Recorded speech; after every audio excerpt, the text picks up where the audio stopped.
Hi hello welcome back to my channel. ഇന്ന് നമ്മൾ നോക്കാൻ പോകുന്നത് 2 നക്ഷത്രങ്ങളെക്കുറിച്ചാണ്. അശ്വതി, ഭരണി. നിങ്ങൾ വേഗം ഓടുന്ന ആളാണോ അതോ എല്ലാം ഉള്ളിൽ ചുമക്കുന്ന ആളാണോ? ഈ 2 നക്ഷത്രക്കാർ ഇപ്പോൾ ഇത് ശ്രദ്ധിച്ച് കേൾക്കണം. കാരണം പലപ്പോഴും ആളുകൾ നിങ്ങളെ തെറ്റിദ്ധരിക്കാറുണ്ട്. അശ്വതി നക്ഷത്രക്കാർ നിങ്ങളെ കണ്ടാൽ പലരും പറയും, ഇവർക്ക് എന്തോ ഒരു ധൈര്യമാണുള്ളത്, എന്താ ഇത്ര വേഗം തീരുമാനങ്ങൾ എടുക്കുന്നത്?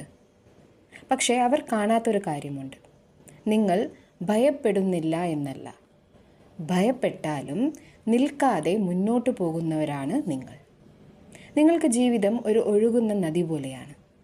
എന്തെങ്കിലും പുതിയ കാര്യം കണ്ടാൽ നിങ്ങൾക്ക് അത് പരീക്ഷിക്കണം, അനുഭവിക്കണം, കണ്ടുപിടിക്കണം. അതാണ് നിങ്ങളുടെ ജീവിത ലക്ഷ്യം. പക്ഷേ ഭരണി നക്ഷത്രക്കാർ തികച്ചും വ്യത്യസ്തരാണ്. നിങ്ങളെക്കുറിച്ച് ആളുകൾ പറയും, ഇത്രയും ആലോചിക്കേണ്ട, വിട്, മുന്നോട്ട് പോ. പക്ഷെ അവർ അറിയുന്നില്ല, നിങ്ങൾ ആലോചിക്കുന്നത് പേടികൊണ്ടല്ല, നിങ്ങൾ കാര്യങ്ങളെ ഗൗരവമായി കാണുന്നതിലാണ്. ഒരു വാക്ക് പറയുമ്പോഴും ഒരു തീരുമാനമെടുക്കുമ്പോഴും ഒരു ബന്ധം തുടങ്ങുമ്പോഴും അതിനുള്ള ഉത്തരവാദിത്വം നിങ്ങൾ അനുഭവിക്കുന്നു. അശ്വതി ചോദിക്കും, എന്തുകൊണ്ട് തുടങ്ങരുത്?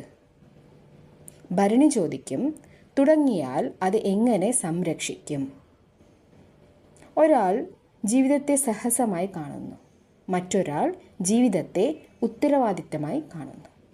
അതുകൊണ്ടാണ് ഇവർ പലപ്പോഴും പരസ്പരം മനസ്സിലാക്കാതിരിക്കുക. പക്ഷേ സത്യം എന്താണെന്നറിയാമോ? ലോകത്തിന് അശ്വതിയുടെ ധൈര്യവും വേണം, ഭരണിയുടെ ആഴവും വേണം. കാരണം ഓടാൻ അറിയുന്നവരും വേണം, ചുമക്കാൻ അറിയുന്നവരും വേണം. Thank you. വീണ്ടും വേറൊരു ഓഡിയോയുമായി വരുന്നവരെ ബൈ.